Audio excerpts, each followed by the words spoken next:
What up? What up? What up? Lafayette. Peace to everybody. Hello, greetings. Hold on just a second here. Let me get this cracking. I think y'all can see the title. Yep. Cool.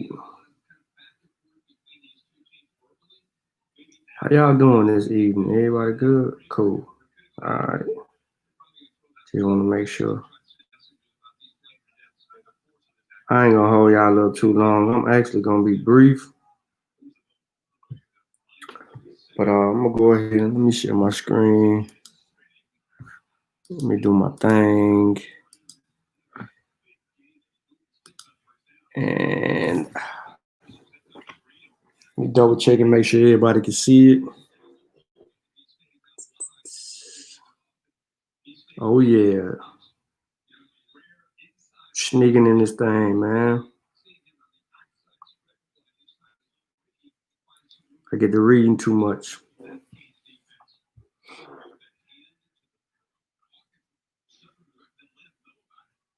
All right, hold on 1 second, y'all. I'm almost where I need to be to help y'all out, get this thing going.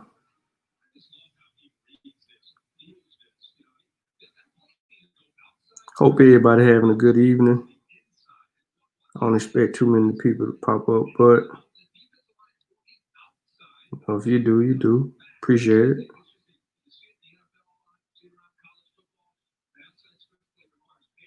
It's the weekend, man. It's going down. What up, Lamar? What's good, bro? It's good with you.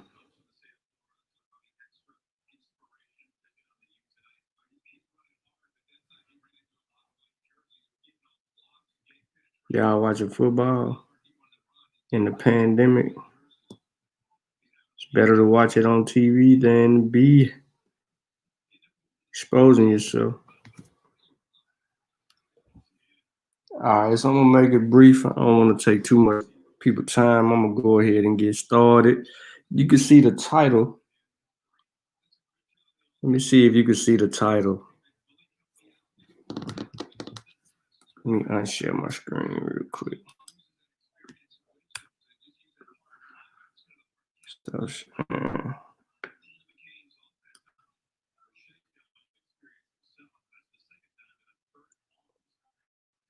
Let me see if y'all can see my screen.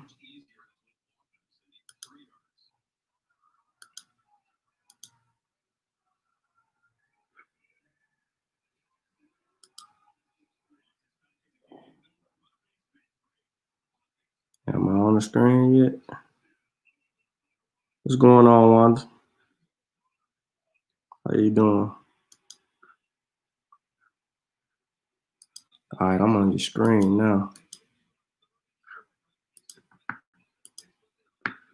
Yeah, I'm on the screen. Blurry too. I don't like looking at myself.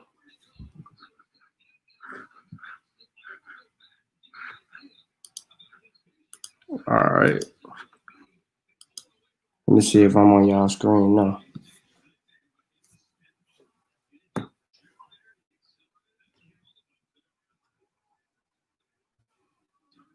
Man, I don't like that view.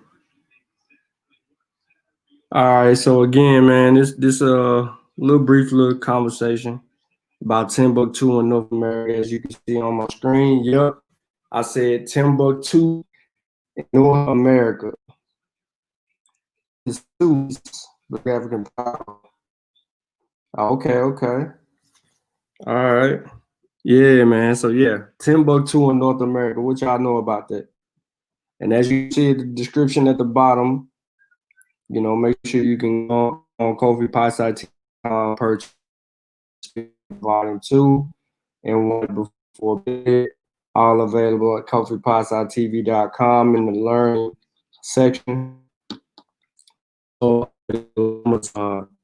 speaking of which, Mboka, respect, Lou, peace to you.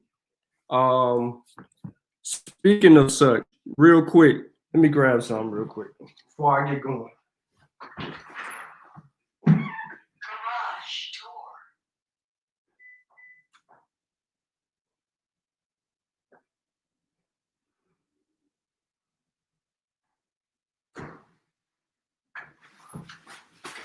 All right. Appreciate everybody tuning in, man. So I'm gonna do this brief. For anybody who go to Amazon right now, purchase one of the 3 books, if not all 3. Purchase one of the 3 books. Inbox me your right now purchase. You will get this shirt. I know you can see it on the side. It's a Spears of the Mossi Volume 1 shirt. Spears of the Mossi Volume 1 shirt. I got it in an extra large. I got 2 extra larges. And I think I got a small. 2 extra larges, and I think I got a small. Yep. And a small. So, right now, you watch this stream, you go purchase the book right now. Inbox me that you show me your proof of purchase, and I'm gonna send you a shirt. I got 3 shirts. So 3 people who inbox me, and whoever inbox me first, that purchase any of the 3 books, if not all 3, I'm gonna send you a shirt. Straight to you in the mail, straight like that. Please like the show, share the show, tell a friend, tell a friend.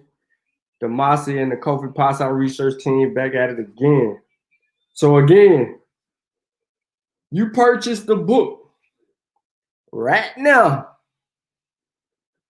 Inbox me your proof of purchase. Any Red Sean Calfani on Facebook. To everybody in the YouTube world. Show me your receipt, your proof of purchase, confirmation. I am going to send you the shirt ASAP. I do it on Monday morning since tomorrow's Sunday. But let's get into the bill. What up, Zane? Althea? It's good. What up, everybody? All right. In the YouTube world and Facebook, we're going both ways. So let's get going. Again, tonight's show is sponsored by the Kofi Pie research team. Wings and Fries on Jefferson Street. If you're ever in Nashville, Tennessee, make sure you stop by Wings and Fries. And Granny's banana pudding made by none other than Angie. She's one of the coldest in the kitchen. You know what I'm saying? It's spoon looking good. She's absolutely right. I usually go to Wings and Fries every Saturday anyway, but today I didn't go. I'm gonna try to get by there tomorrow and do my thing and show my support. And I always like to patronize a Black business. That's something that I've gotten into the habit of actually doing. Again, just for people who coming on, if you purchase Spears of the Mossi Volume 1, Volume 2, or One Night Before Bed, I'm going to send you in the mail ASAP one of the 3 shirts. I got 2 extra larges and a small. I got 3 shirts I'm trying to give away right now. You buy the book, you get a free shirt. Inbox me the information. Let's keep it moving.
So here's our outline.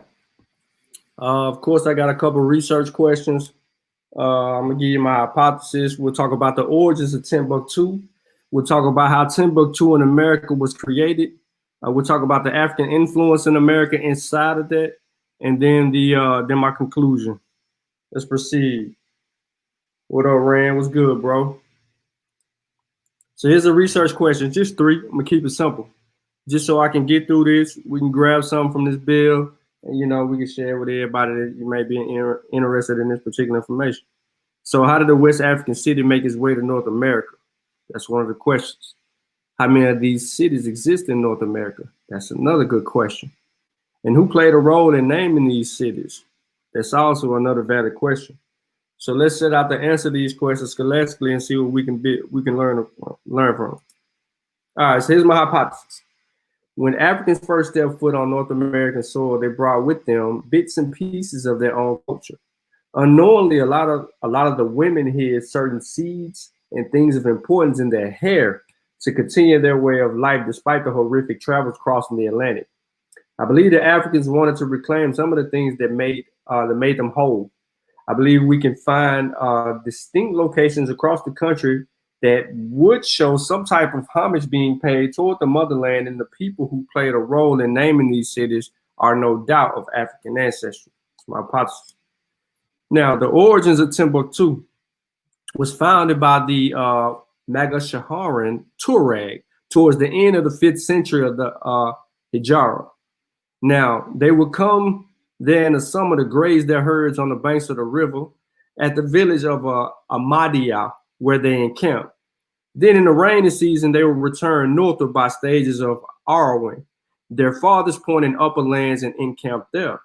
Thus did they choose the location of virtuous, pure, undefiled, and proud cities, blessed with divine favor and healthy climate and commercial activity, which is my birthplace and my heart's desire, so to say. It is a city unsolicited by the worship of idols, where none has prostrated save to God, the compassion, the refuge of scholarly and righteous folk, a haunt of saints and ascetics, and a meeting place of caravan and boats. The Tuareg made it a depot for their belonging and provisions, and it grew into a crossroad for travelers coming and going. Looking after their belongings was a slave woman of theirs called Timbuktu, which is their language means the one having a lump. The blessed spot where she encamped was named after her.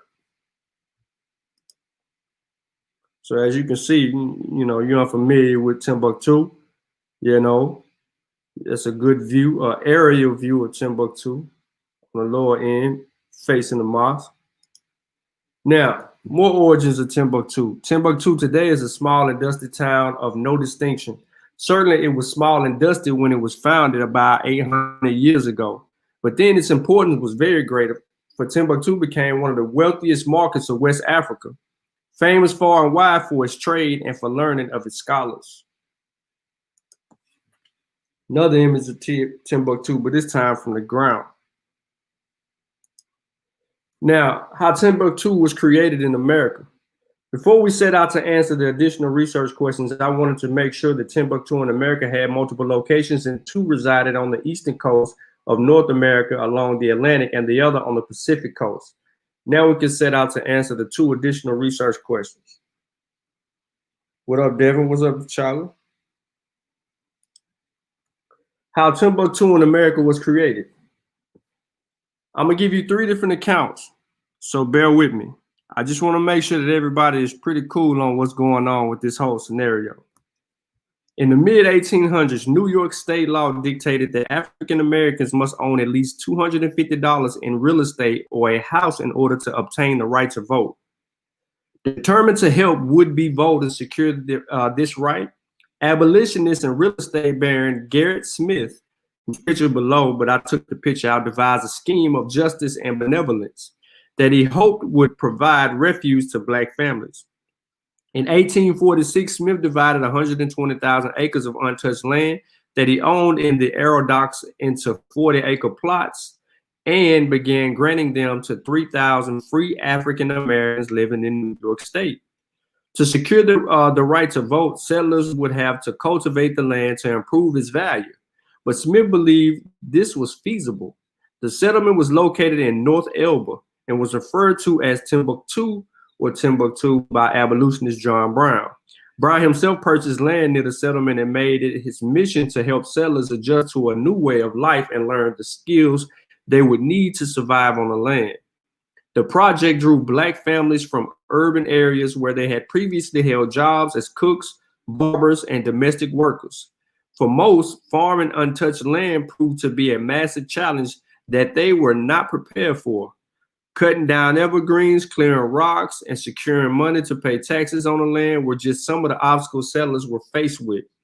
Although Smith's donation was exalted by Brown, Frederick Douglass, and Willis A. Hodges, among others, many settlers found the situation to be more than they could handle, and they would move away shortly after arriving. By 1855, the well-intentioned experiment was over for the most part. So here's a picture or an image of Dreaming of Timbuktu out of, Blue Mountain Lake, New York. And just showing you the progress that was actually made on that land from where they were cutting down those evergreens and tending to the land, trying to get things up and running. Now, second account of how Timbuktu in America was created. Settled in 1855, Timbuktu thrived at the center of a hydraulic gold mine, and it became the largest town in eastern Yuba County. The town is said to have been named after an African-American miner who claimed to be from Timbuktu in Mali, Africa. Timbuktu had around 1,200 residents at its peak. The hydraulic mining industry gave the town a more stable economic base than gold rush towns that had relied on placer miners alone. Numerous permanent structures were built of wood and brick, including Wells Fargo office, saloons, hotels, and theater, and a church. Now, October 1859, an edition of the Daily Alta California gives a brief summary of conditions at Timbuktu. The miners in the hydraulic claims that Timbuktu are doing well, and everything about the village gives an air of prosperity. From the appearance of the streams that come down the artificial cataracts, some 200 feet above the town, there is no one for water, as in the case in many other mining localities. That's a problem for some people. And I'll let it explain. Timbuktu had already declined by the time that the hydraulic mining was outlawed in 1884, but the new law guaranteed that the town would not see a resurgence. Timbuktu was abandoned not long after the hydraulic mine ceased operation. Timbuktu had a post office from 1858 to 1883. Now, the reason that I said what I said earlier about that would be a problem about the water and all of that streaming into the area so gratefully, because other towns outside of what was going on in this one, jealousy, hatred, racism, things of that nature would transpire.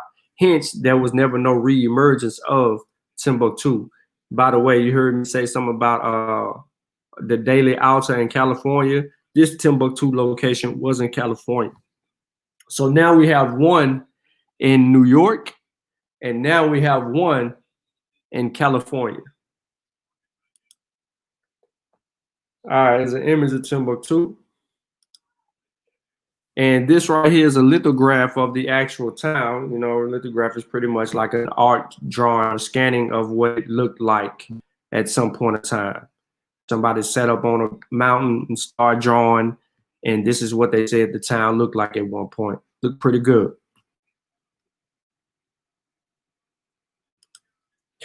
All right, so the third account.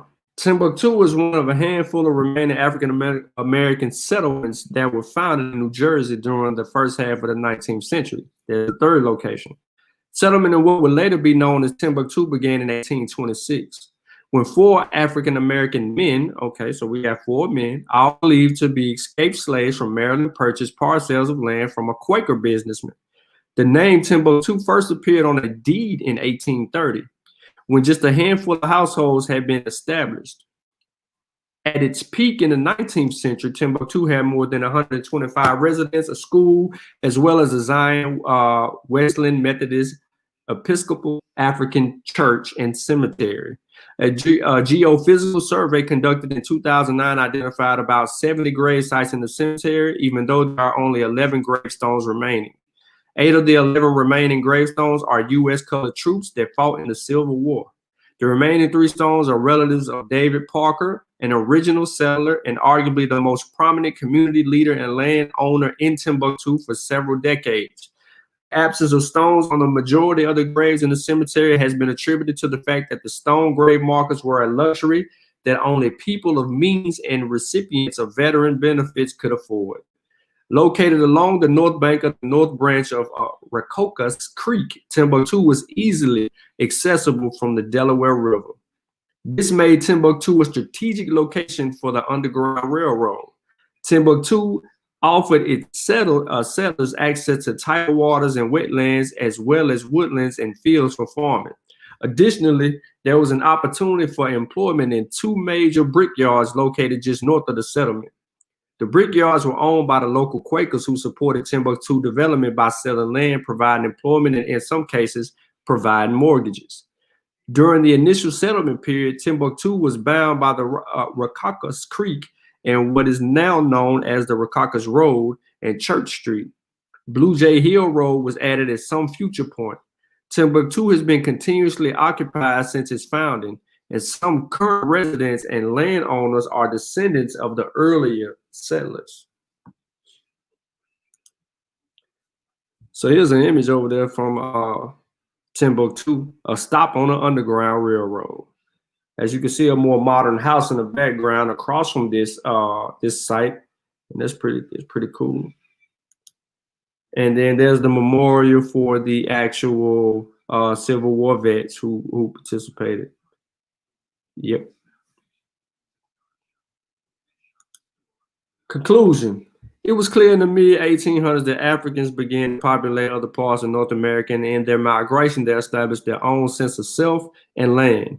In doing so, each of the individuals responsible for creating Timbuktu in North America varied the once prominent city of Mali. Africans knew identifying with their homeland meant something. Although only a few Timbuktu exist, that did not stop other Africans from creating something similar. I'm gonna pause that for a little bit for you, let you get your imagery on. A lot of people might want to learn, so pause the video, screenshot, go from there. And then I'm gonna wrap this up and come back and I'm gonna speak a little bit more about Timbuktu.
All right, so that's that on that part, ladies and gentlemen.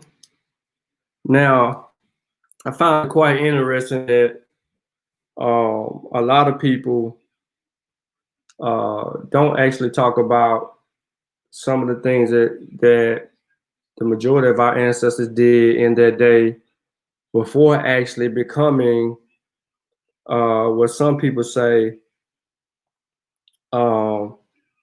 Americans, right? They did a lot before even gaining like true citizenship in this country, and we have to make sure that we're careful with researching and understanding and digesting the things that they set out to do, because those were challenging feats at the time. You know, to be a stranger to this land, fight for your freedom, gain your freedom, end up with absolutely nothing, and try to make something out of that absolutely nothing. So, Timbuktu, yes, it was a great way to pay homage to West African greatness at that time. You have many people that argue that Timbuktu was just hyped up, so to say, but it wasn't all that. You have other ones that say you have other scholars and historians that actually disagree with that, and they follow the money. And Timbuktu always seemed to be in the thick of things, especially from a scholastic perspective and trade. So I felt like what a great way to honor um,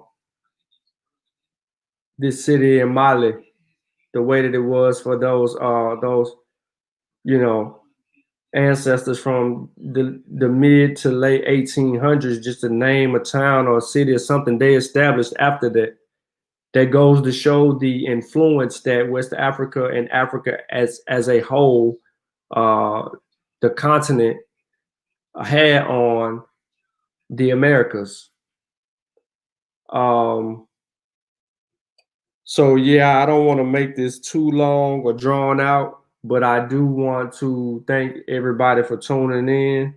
I'm gonna try to keep this under 30 minutes so you could actually go back and watch it and get, just to catch the replay and then kind of gain or obtain some of the information. But, so here we basically highlighted three towns that all paid homage and respect to Timbuktu.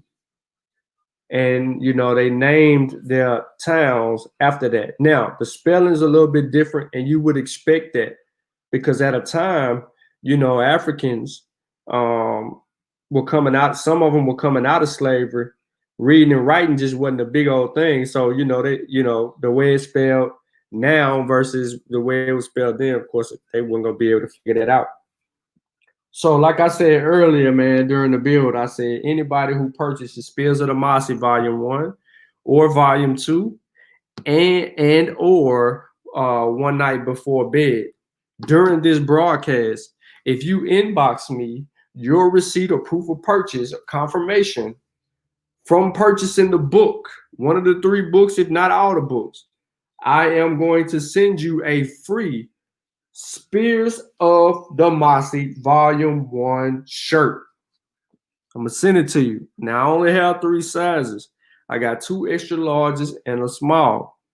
I will send them to you immediately on Monday when the post office open for me. I'm gonna put it in there and I'm gonna get it sent out. If you want to purchase the book from me directly, if you do, I'm gonna make that happen for you as well. But I got 3 shirts. The first 3 people, they're yours. Whoever during this particular stream. All right. So a lot of conversation has been getting heated up lately regarding the agency of Africans on the continent, and it's intentional. I think people are actually crazy because they make more of a conversation out of what actually somebody else's topic post says. Politically, the topic post really doesn't have any agency among the African people. Now, when I say African people, let me be more careful before everybody lose their mind. I'm speaking as sitting here in Nashville, Tennessee, in America, and I'm referring to a people that are 4,000 miles across the Atlantic away from me. And when I say a people, I'm speaking about a whole of people. Now, if I need to be more detailed and break down that whole of people, then I can say specifically West Africans, and then I can go to the Dagara, the Mossi, the Fulani, the Yoruba, the Igbo, the Abibio, the Akan, the Ashak. I can say all of that, right? Like literally, the Wolof, the Siri, the Malinke, right? I can go and I can do that and be more specific about these people because of where they are geographically on the continent, or Zulu, right? However, but when I'm sitting in this seat, I can simply say African and African culture. What do I mean when I say that? Right? I am simply saying that these people over there, right, who show and share some similarities in their culture, traditions, and otherwise, right? These people over there, right, have agency on what goes on with them. And nobody else has agency over how they see their world, their natural world, and so on and so forth. And we can say that with confidence because we can go inside of their culture, right? We can go inside of their actual culture and their traditions, and we can start pulling things up out of it to show and demonstrate these things. What are those things that we can do? We can go look at their deities, the way they looked at nature, the way they deified nature, or the way they deified the things around them that help them sustain and create life, right? Through festivals, through drumming, through work, through agriculture, no matter what it is, right? But generally speaking, those people that are there, whether they identify as Siri, Wolof, Malinke, Yoruba, Bibio, Igbo, you know, and so on and so forth, that's a conversation among them that they can have at a table. But when I walk out the door and I go to my left to one African family, they don't say exactly where they come from. They just say I'm African and proud of it because they're speaking to me and they can stick their chest out about it. But if they were speaking with someone else that may be of African descent as well, then they may say, well, I'm this and I'm that and whatever. However, we know now by building with our brothers and sisters in the Gambia, for specifically speaking, and then we can go to South Africa and speak about some of the brothers and sisters that we've been talking to and communicating with down there, trying to get them involved in Spears of the Mossi Volume 1. You know, they are firm in saying African first, right? Because they don't want to be tribal. A lot of them don't want to be tribal. Now, tribalism is a big thing over there, right? It's how they actually identify or self-identify over there. There's an ethnicity issue. No matter how many similarities they show among each one's culture, there's an ethnicity issue, and tribalism does rule over there or have agency over there. So I don't want anyone to get confused when we say Africa or Africans. We are specifically speaking toward, yes, people that we would see as one. But when we break it down, like we do on the Mossi Warrior Clan YouTube channel, we go specifically among the Hassa, the Fulani, right? The Igbo, the Yoruba, right? The Akan, right? Siri, Wolof. We deal with all of that. We go and we be specific among the cultures, right? And we identify those things. But what we show, and the reason why we do the presentations, is because we want to show those similarities and those sameness and that or likeness. You know how you got to go in there and dig a little bit deeper to pull these things apart, because it is what it is when it comes to, you know, African culture. Now, ooh, there you go. I said African culture again. They're gonna get mad at me. They're going to say, I don't know what I'm talking. How do I not have the tools? Sean, you don't know what you're talking about. You just arguing. No, I ain't arguing none of y'all, man. I'm just having a conversation. You take it the wrong way and you take it personal, that's on you. But you ain't going to talk crazy to me or try to make it look like I don't comprehend nothing. I do too much reading and researching to not comprehend nothing, and writing. So I appreciate everybody tuning in. Not going to hold y'all up. Again, I see a couple of people just join the show. I'm trying to keep this under 30 minutes. I done went over 5. So I'm going to say this one time. Oh, September Ryan, hold up. I can't get off. Can't get off the September Ryan join. His device ain't connected yet. But again, I am giving away. I am giving away. Let me put that on while I'm doing this. What else to tell? I am giving away 3 shirts. First 3 people who purchase the book. Amazon or straight from KofiPodSideTV.com. I am giving away Spears of the Mossi t-shirts. 3.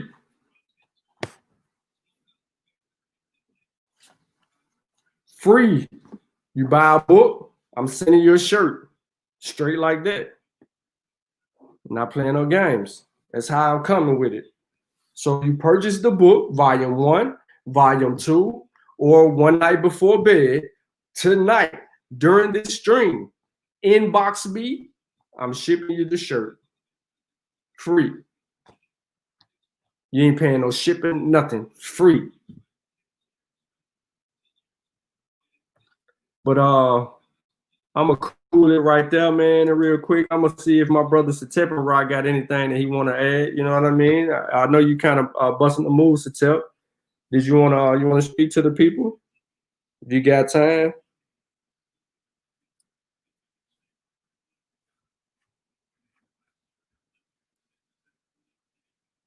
I can't hear you. You like unmute.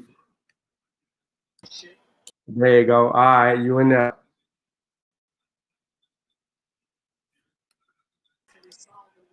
Can you hear me now? Yeah. You good now? No, I was saying when I put that in the chat earlier, I was on my way back home. I done touched down. Now I'm ready to watch this UFC fight. But yeah, man, excited about your book.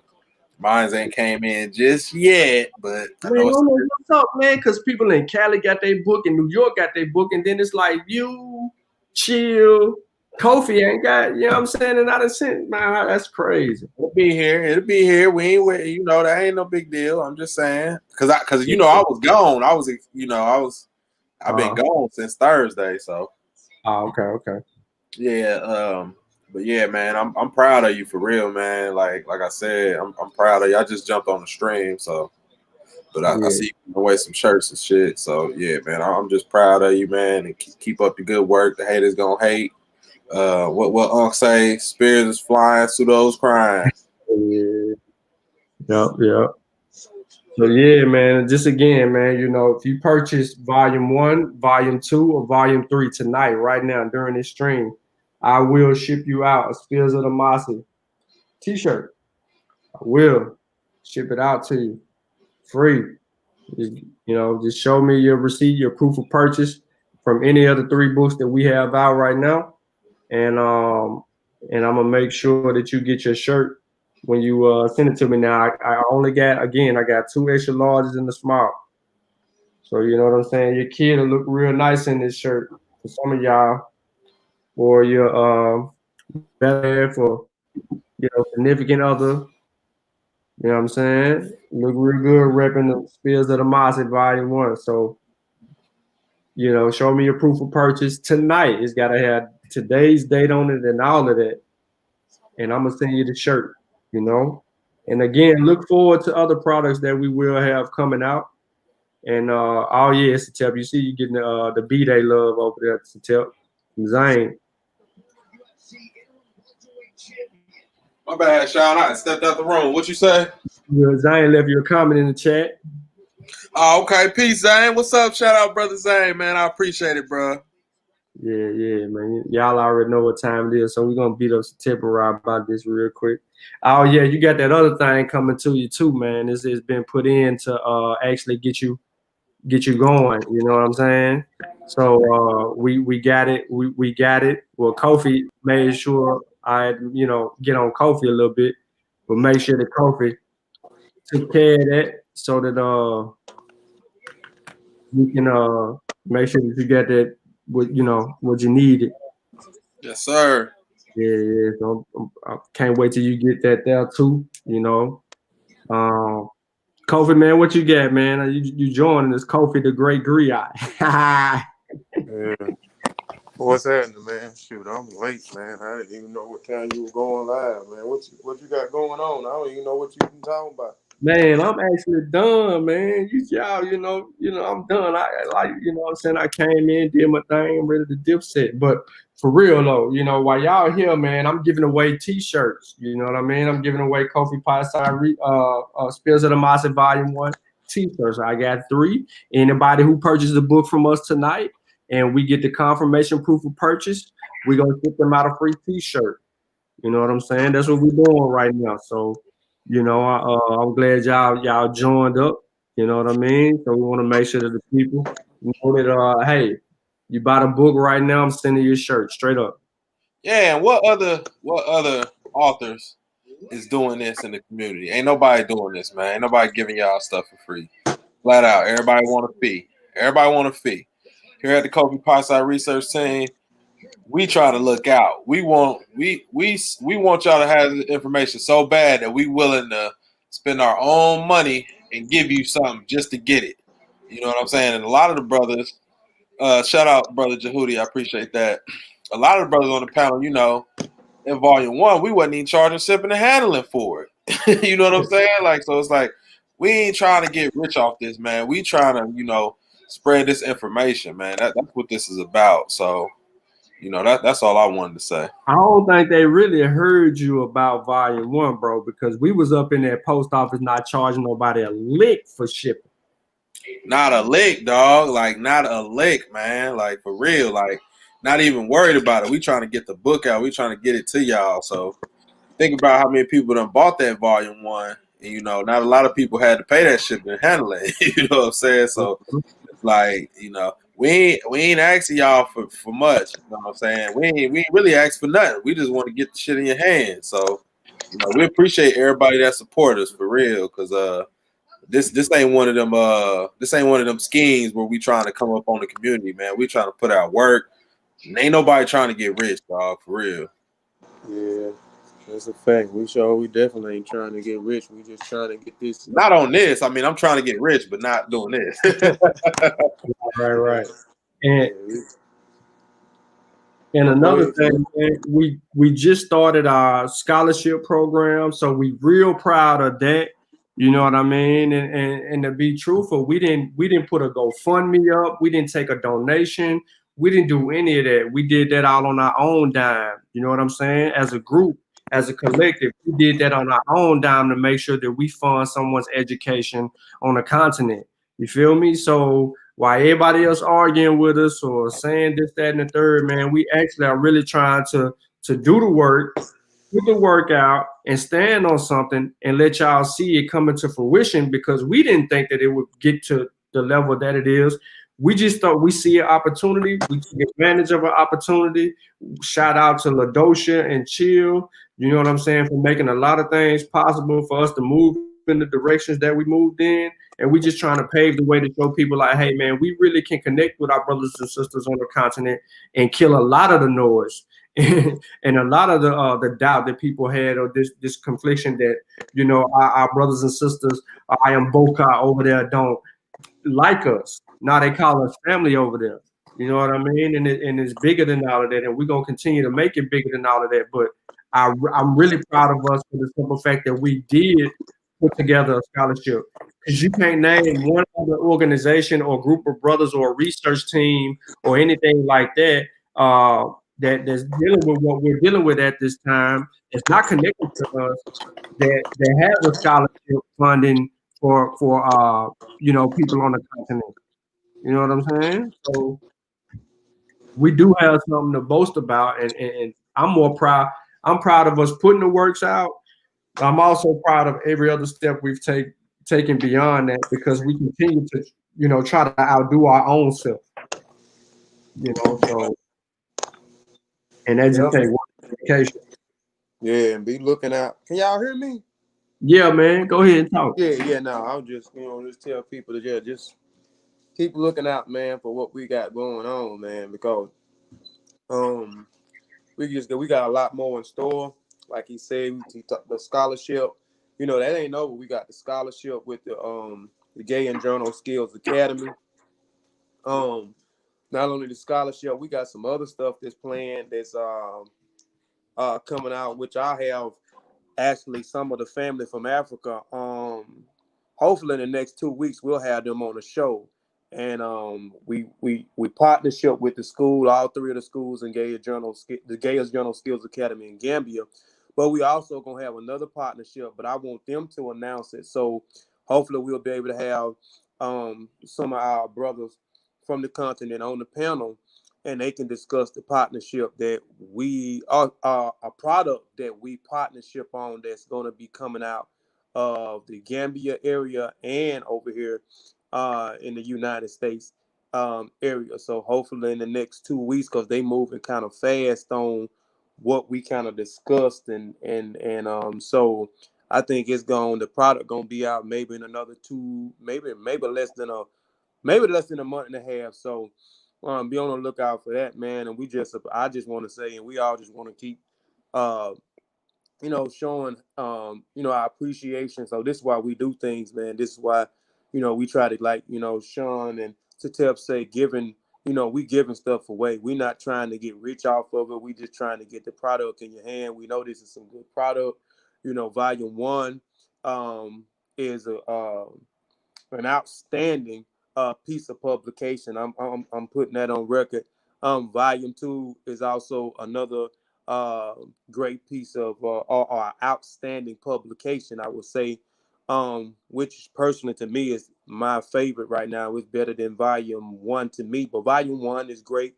But when we put Volume 3 out, I'll probably be saying the same thing. Volume 3 is better than Volume 2 and Volume 1. I don't know, but yeah, be on the lookout for Volume 3 that's coming out the end of November, possibly on Black Friday. Also be looking out for some other things that we got, man. We got some other stuff coming down the pipeline next month. Where actually we got something coming down the pipeline in another 2 weeks. And then we got something coming out maybe 3 weeks out in the pipeline after that, man. And I don't think, I'm not saying nobody doing the stuff that we doing, but I think what we doing is outstanding. We in a pandemic right now, and some of the stuff that we are doing, and some of the other announcements that we got coming up, I don't think anyone is doing um, you know, doing what we're doing in a state of a pandemic. And what I mean by that is, connecting and getting your publication into a school, and then having your publication surrounded around a written essay that's drawing money to the school and drawing money to the students for them to either pay their tuition or do what they have to do to help their family and community. Also funding uh, scholarship. We have, like Sean said, we didn't ask for nothing from nobody. We didn't do a GoFundMe. We're not saying we don't want your help. If you want to help, feel free to hit us at info at Kofi Pipeside Research Kofi Pipeside Research Team. No, Kofi at info KofiPipesideTV.com. If you want to reach out, but it's already a done deal. It's already official. The scholarship is already up. The money is already sent. Um, so, again, if you want to help, feel free to help. But also, a partnership with the school, that's big. And then a partnership with this other announcement that we're going to be making pretty soon, and then probably in the next 2 weeks. Hopefully we'll have some of the Mboka, what they would say family. That's what they call us, family. So have them on the platform, and they can discuss the partnership that we have with the product that's going to be coming down the pipeline pretty soon from the Gambia area. And also over here, we'll have the product over here too, but it's going to be made in Africa. Um, and just the numerous of publications that we got coming down the pipeline. Like I said earlier, a few months ago, we're going to keep dropping publications. So again, be on the lookout for those publications that's coming back to back. Kofi Pipeside Research Team and Mossi Warrior Clan is not just a social group on YouTube and on Facebook. We're not a social group. We don't hang out on YouTube just to be hanging out on Sundays or on Saturdays or Mondays or whenever we decide to go live on these platforms. We are also a family. We talk on a day-to-day basis, but we also want to be established, which we will be established. No doubt about it. At the end of this year, we will be established as a writing or a scholarly group, because we're going to have numerous publications out. So we are doing our part. Mossi Warrior Clan and Kofi Paisa TV is doing their part. We are producing works. We are doing what the ancestors told us to do, and that is to continue to produce works and continue to add on to their work. So that's what we're doing. We're definitely not going to let our ancestors down. Um, man, so we are greatly appreciate, and we are greatly appreciate the support from those who've been supporting, those who've been buying the shirts, those who've been buying the publications, those that have been tuning into the YouTube channel, those that have been sending us messages and stuff. So we greatly appreciate that. And again, like I said, by the end of 2020, But I think you, Kofi Paisa Research Team and Mossi Warrior Clan will be established as a uh, writing group and not a social group. Sean, you yeah, back in here? yeah. You broke up a couple of times, but we got you. We got the whole. You got everything out. But yeah. So again, man, this bill was not long. It's a short bill. If you missed it earlier, watch the repeat. Again, it basically, I give you the title again, Timbuktu in North America. And I gave you the rundown, and not only being in one locale, but multiple locales, and the homage is paid toward all of that. So make sure if you missed it earlier, catch the replay, drop a comment on YouTube, drop a comment on Facebook, like, share, subscribe to our YouTube channels, Kofi Pasa Research Team and the Mossi Warrior Clan YouTube. We go live when we want to go live, but more importantly, I think, since we've stopped going live so much and started writing more, I think all of us have been pushing each other to write, and right now it's a lot of business stuff going on between us. Even if, you know, for instance, if I'm arguing all day on Facebook with somebody about something, you know what I mean?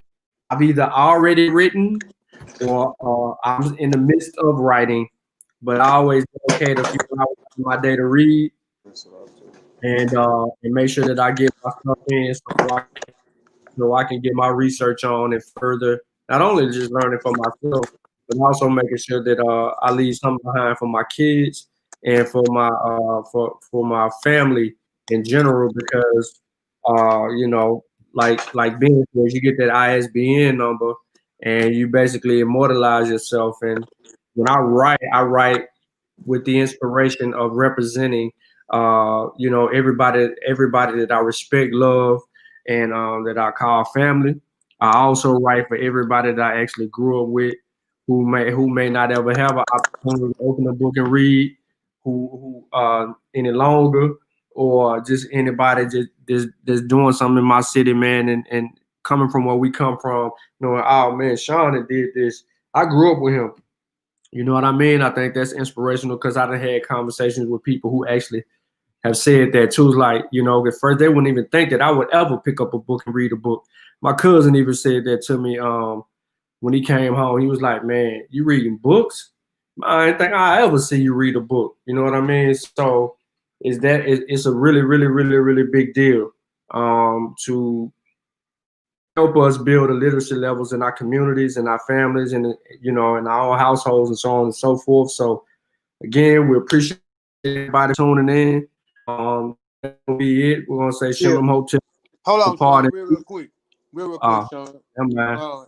Everybody, Coffee closing out. hold on, real quick, man.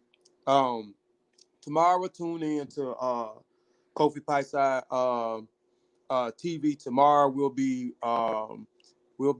doing our third show, Author's Perspective. We will be interviewing our great sister, LaDosha Wright. She has 2 publications out. So tune in at 3 p.m. Central Standard Time. Our third show, Author's Perspective, with the great LaDosha Wright.